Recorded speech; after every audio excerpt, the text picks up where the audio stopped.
The following podcast is intended for mature audiences. If you enjoy our work, please like, comment, subscribe, and follow the links in the description. Thanks for your support, and enjoy.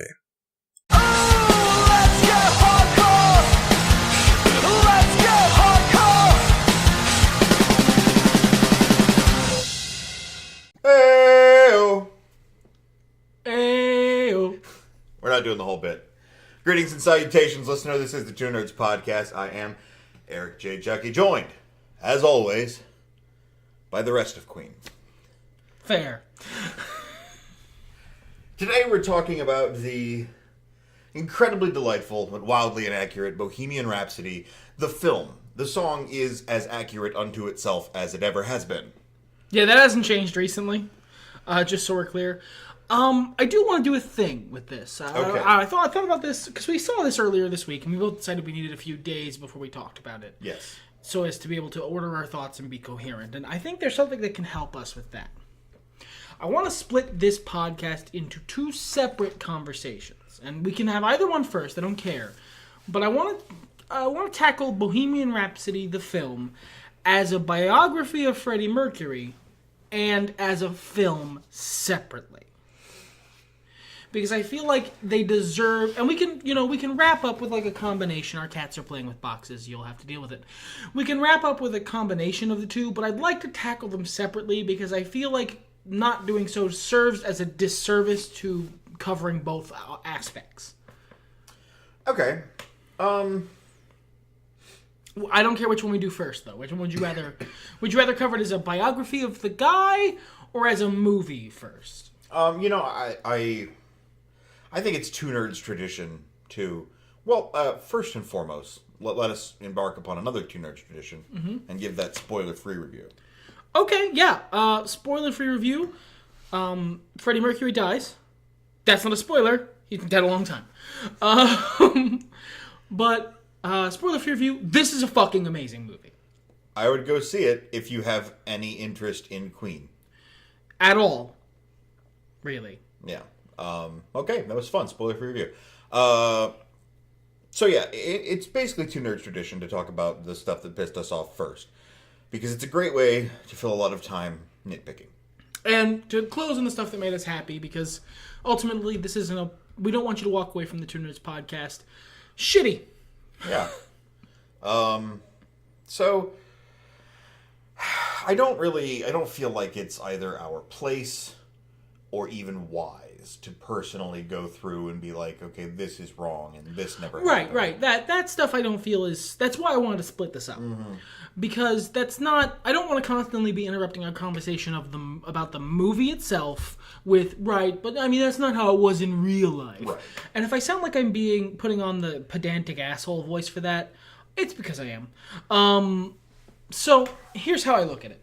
Was this an accurate biography of Freddie Mercury? No, it wasn't. It wasn't an accurate biography of Queen the band. No, or any of the people involved.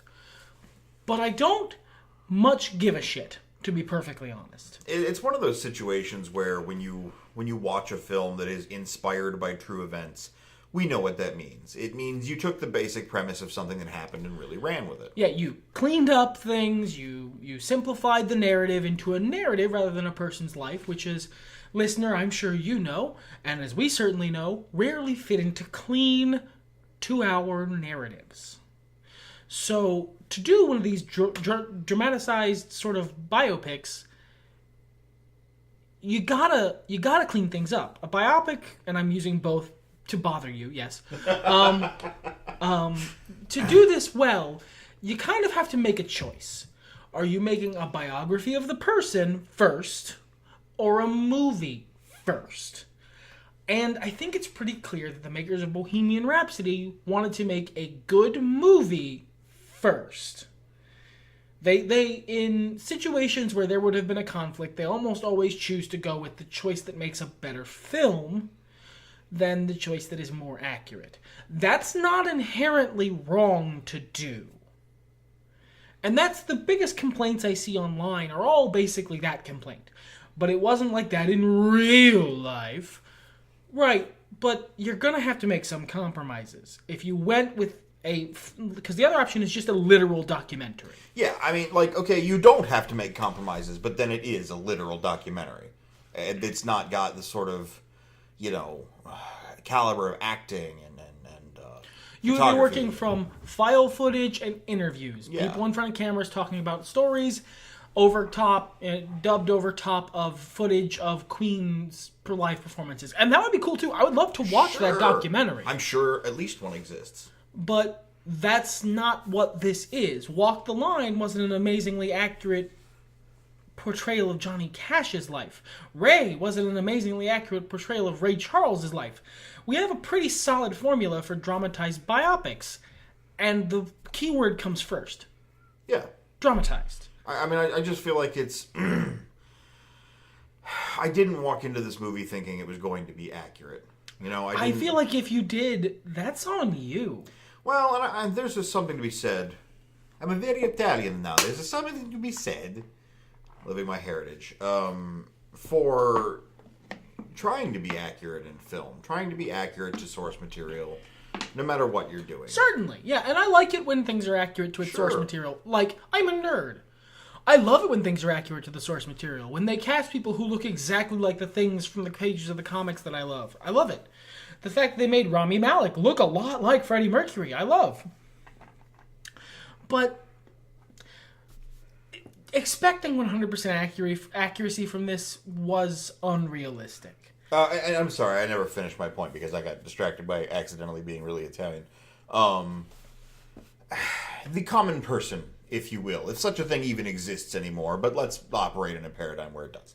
The common person might not know that when you walk into a movie like this, you're not getting 100% pure spun God's truth. That's fair. I'm sort of hip to the lingo on this one. I'm a little smartened up, but there is a certain sect of person who is fully in kayfabe about that. Sure, and I can also respect both from my personal experience and in the past, and for those who have to deal with it now, especially given this situation. How now the world believes falsehoods to be true, and when it's something you're passionate about, that's frustrating.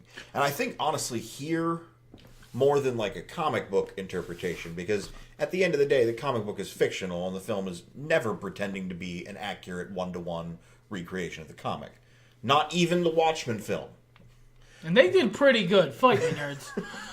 But people are more willing to accept, they made a movie about it, these must be true facts. And in adaptation, changes must happen. Sure. You're right. I think that's fair, but I have a counterpoint. Okay.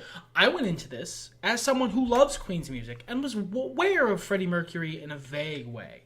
As for instance, I only found out recently, not in the course of the movie, that would have in fact given me the opposite impression, but I only found out Freddie Mercury was actually bisexual recently, like in the last 4 months. Yeah.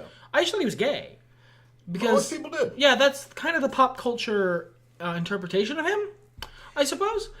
And I didn't know much about his private life. I never looked into it because I only really cared about the music. He was a very dramatic figure, and he's certainly an amazing showman, but I never really got into his personal life. And then I watched Bohemian Rhapsody, which wasn't very accurate, and I know that. Would you like to know how? Because watching Bohemian Rhapsody drove me to look into Freddie Mercury's life to learn more. I would say that if someone watches Bohemian Rhapsody, it's a good enough movie that by the end of the process, they might walk away knowing more about Freddie Mercury's life than they did beforehand. Sorry, Sporky's handling something with the cats. He was trying to do it stealthily, but, You reached the end of the sentence and it made me sad. I don't know what he was doing, so... I was saving dice. Nah. See, this is a True Nerds moment. I don't know if you guys heard that. My neighborhood, anyway. My cat. Here's an aside to fill time. You dropped a die. The boy dropped a die. A couple weeks ago. Probably about a month at this point.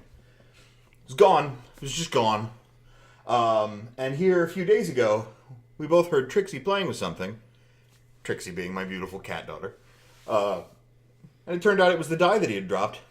she had stealthily taken it and secreted it away to play with later. She apparently had just done so again with another of my dice, and I put all my dice away, so she's getting them out of the dice bag now. I'm going to have to put it into a box with a lid.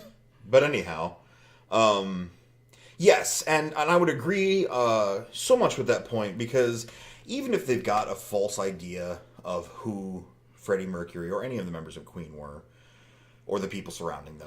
Yeah, they're not super... all right, that actually bears mentioning as a biography.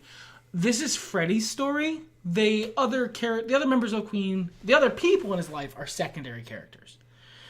And so you get even less about their lives than you... And therefore probably less of an accurate measure of their lives than you do Freddie.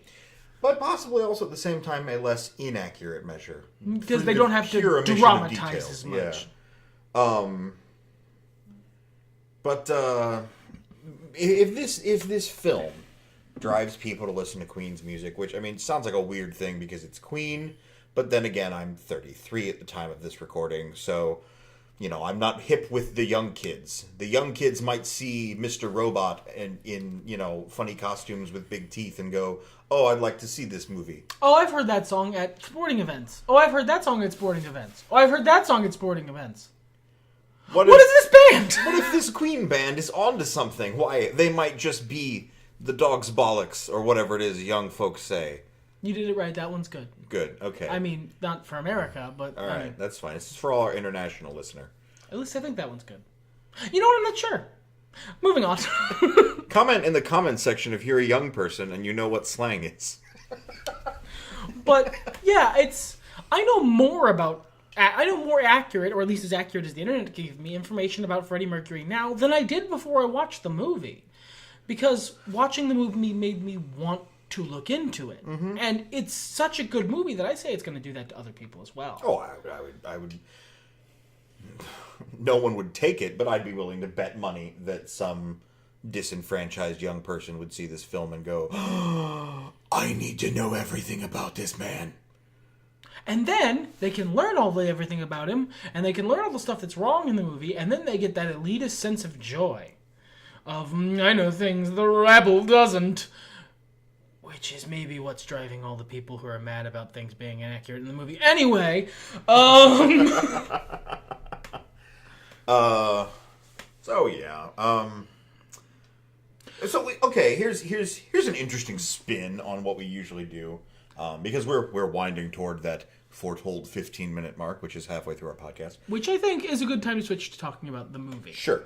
So let's wrap this nitpickery up with, what do you think is the most egregious error or omission that they did? Just to give us a sample.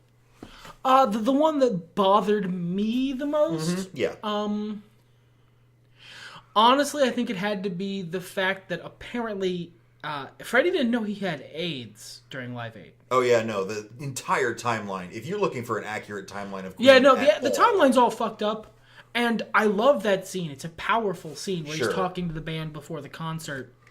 And they were touring beforehand. Mm-hmm. It wasn't like they had to get the band back together. They were already back together. But I think the one that bothered me the most after the fact was that he found out after. Mm-hmm. Now, I imagine the story, the things he said were probably fairly accurate to what he said, because the guys from Queen were involved in the movie, so right. they probably made it nicer, made it more eloquent, which is fair. That scene was really powerful, and it really affected me, and then finding out it was an entirely a fabrication later was the thing that bothered me the most. That's fair. And it's weird because, real talk, this was a movie where it was a constant struggle not to break out in ugly crying. Either because I was so affected or I was just so happy. But despite that, and despite your very, I would agree with your sentiment, I just didn't share it at the time because it really just fell into that umbrella of crap they made up for the movie. Or, restructured or resituated. And yeah, I probably would have put it in that umbrella as well, but it's one of the first things I found out when I went looking, and it just struck me. That can hurt it too. I think this might have been one of the first things I found out too, was that that's not how the band got together.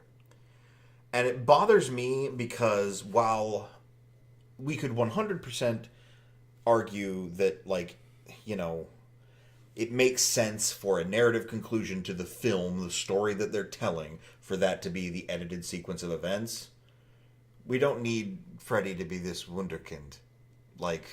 But it was very much a movie about how irreplaceable and magical Freddie Mercury was. Sure, and I don't disagree with that, but like, and it's not even like, oh, the other guys in the band deserve so much more credit. It's just such an odd choice to edit it down into something that's so tropey. And honestly, a little less interesting than the actual Yeah. Like, the actual story of how Queen got together is very interesting. They, Sure. You know, how they knew each other beforehand and how Freddie ran a flea market with one of them Because for a while. I think that really would have tied more into the secondary central theme of the movie, which is the family you choose. Yeah, I'm not sure that it would or wouldn't. I think the music being the thing that brought them together in the first place is a good part of that. Sure. But you're not wrong that it would also have served that purpose Just weaving as well. those ties and stuff.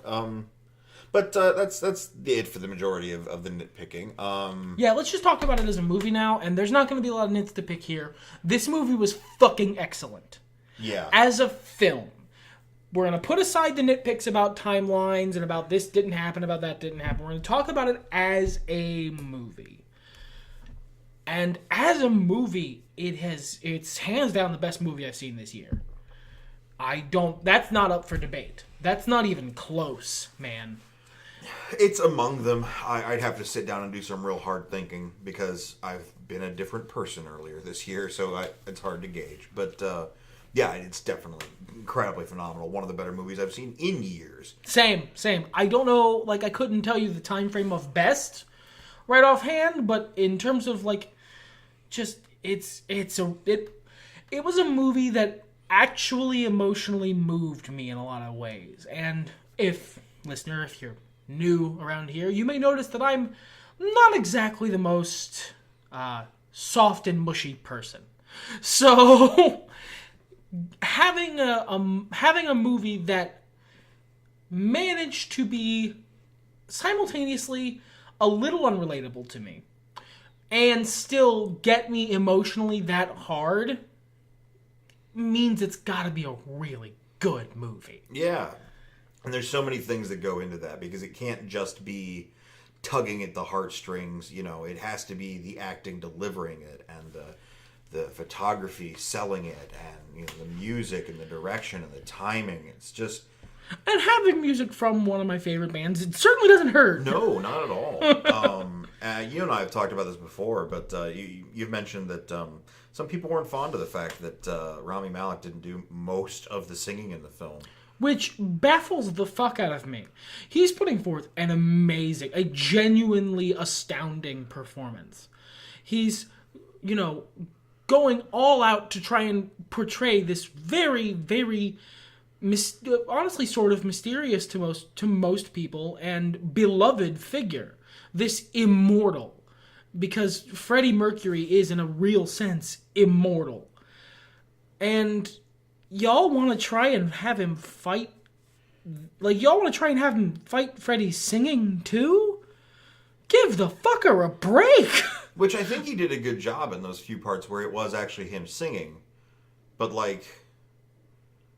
And, you know, more's the credit there, because, I mean, you can tell, but at the same time, you can only really tell if you're paying attention. You won't notice if you're not, you know? The transition between the two. He does well. He does very well. The stuff he is doing, and the stuff he's not doing is... Dude, alright, you know, you have any idea how many times I've listened to Queen songs? I don't. All of the times. Do you have any idea how many times I've listened to specifically the Live Aid performance? I don't.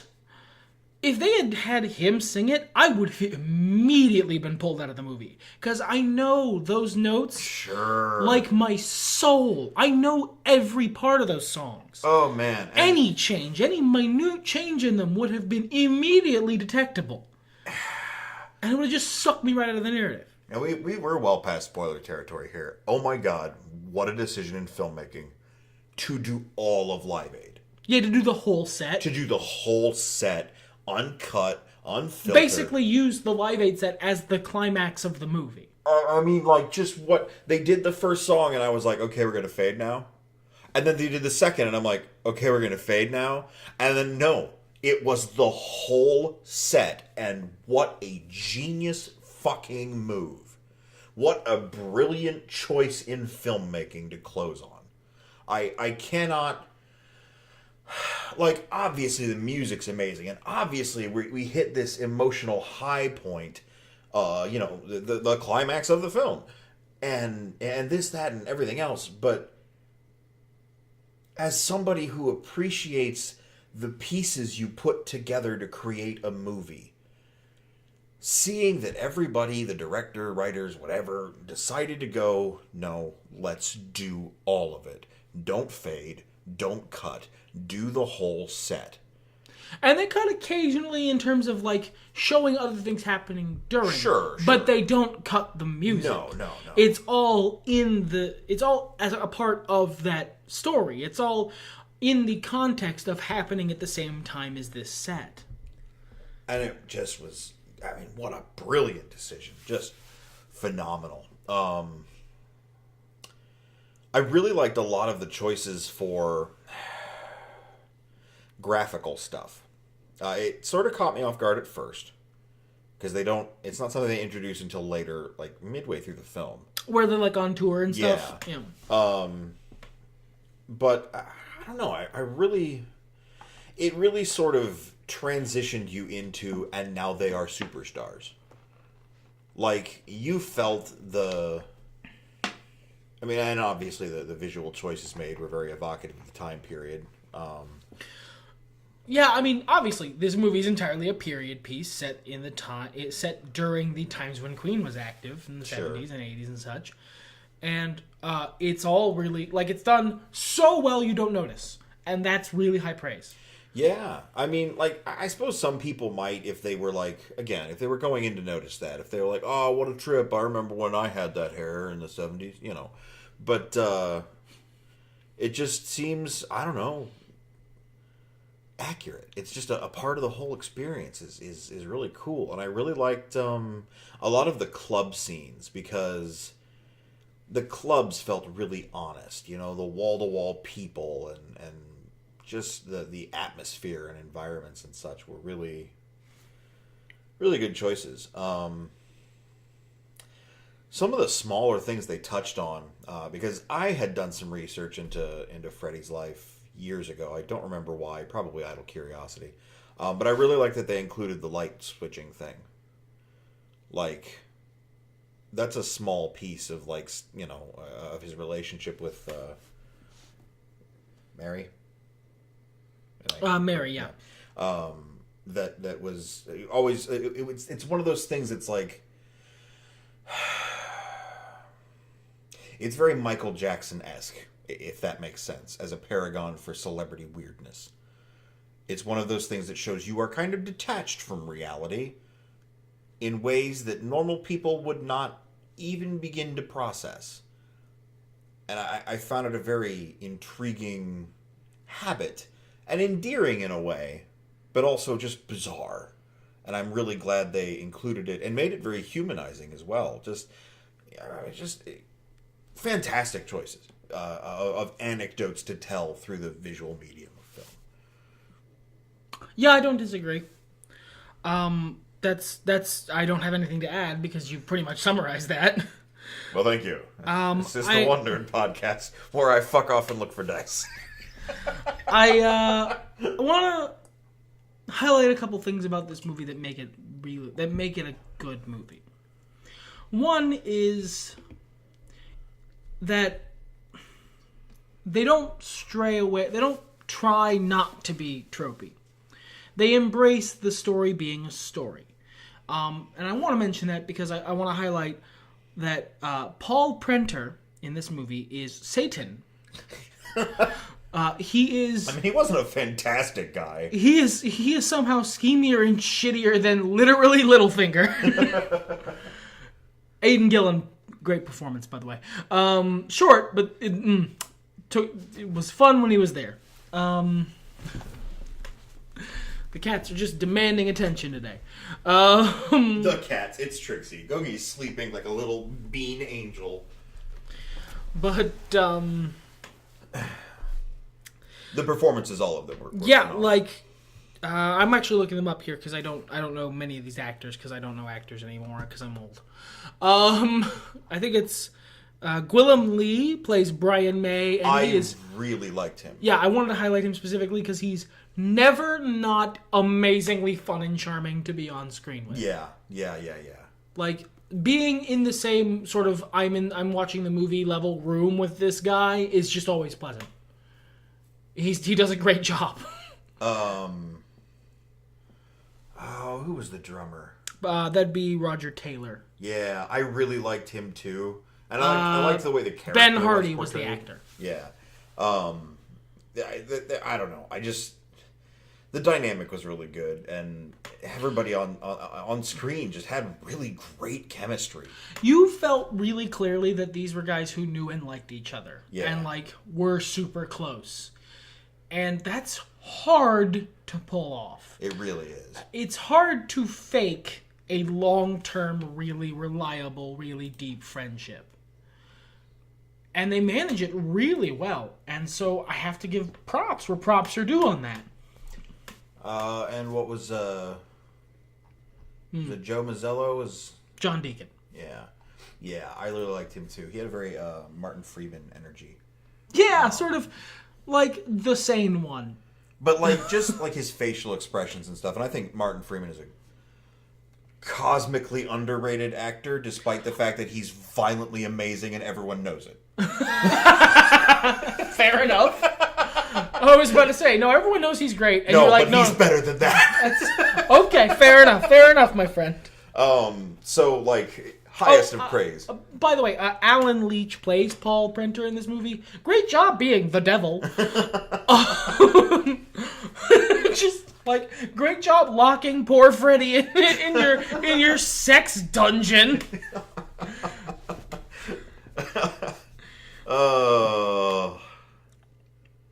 We're not talking about the inaccuracies. We're not. We're moving on. You can Google them yourself. Mike Myers puts in a wonderful little cameo performance. Yeah, I thought that was a good amalgamation of naysayers, basically. I thought it served as an excellent, stock.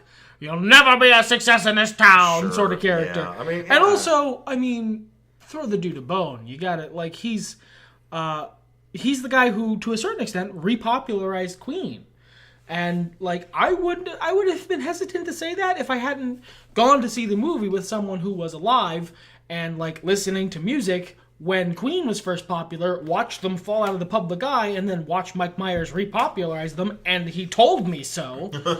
So I'm sure their sales were still big and people were still listening, but like to the public eye, like to mainstream, pop culture. Yeah. It's where I first really heard Queen and like recognized them as a band. Oh God, if I'm being really super double honest with you guys, like triple extra D Club level honesty. Mm-hmm. The first time I heard Bohemian Rhapsody, it was done by Weird Al. This was my backward childhood. I'm so disappointed in you. I like Weird Al. Oh, you know what? No, one good confession deserves another. Okay. And we're wrapping up here, so I feel like this is a good way to wrap this up. Okay, there's a sparkle in your eye, and it terrifies me. I think you know where I'm going. So this movie, Bohemian Rhapsody, is an amazing, affecting, beautifully made, beautifully shot, wonderful movie. But would you like to know something, listener? Would you like to know a secret? A secret I don't tell people? Would you like to know what my least favorite Queen song is? Take a guess. I think you can tell by the way I'm angling things. I'm in love with my car. But a very, very close second is Bohemian Rhapsody. I love the song, but I don't love it that much. I assume you mean out of like their hits. Yeah, out of their hits. Yeah, I think like 7 Seas of Rye is like kind of low on there too. But God, just the constant ribs on "I'm in Love with My Car." I had to throw it in there. I'm being memey. It's not like my second favorite of all Queen. It's not my second least favorite of all Queen songs ever. But of the big names Queen songs, the ones you probably know, even if you're not a fan of the band, and that makes Bohemian Rhapsody my least favorite because you sure don't fucking know "I'm in Love with My Car" if you're not a fan of the band. I mean... What are you doing with that car? What is the sexiest part of the car? We promised we weren't going to Guardians of the Galaxy this one. That's why we took days off. If you don't know what we mean, go listen to the Guardians of the Galaxy podcast with my apologies. Well, you know, and the thing is, it inspired me to turn some Queen on Spotify. There's some free advertising. Not an ad, could be an ad. All you do is pay us. Yeah, I pay you, you pay me. Help me to help you. Help me to help you. Yeah. But I heard a bunch of Queen like B-sides and stuff like that I hadn't heard before, and I was like, yeah, this is all really jamming. Yeah. So, you know. And I like Bohemian Rhapsody as a song. Sure. It's an anthem. It's an experience. It's an experience of a song. But I can get tired of it sometimes. It's a sometimes food. It really is. It is. You can eat cookies any day. You know, Bickies, for those of you down under. I know why you're saying that. I hate you. To antagonize you. Shut But, you know, you save Bananas Foster for every now and then. Yeah, and that's kind of how I feel. Bohemian Rhapsody is Bananas Foster. The song. The movie is... I don't know, also Bananas Foster. Like, I kind of walked out of that going, I don't know if I ever want to see that again, but oh my god, I'm so glad I did. Shit, you're right. I don't know how... Like, I don't know how often it would be smart for me to watch that movie. No, I mean, like, you know, you're either going to deaden yourself to the emotional, you know, highs and lows of the film, or you're going to wear yourself the fuck out. Okay, well, say the thing, because I'm out of words. Okay. Everything's better when nerds talk about it. Fuck it, let's go!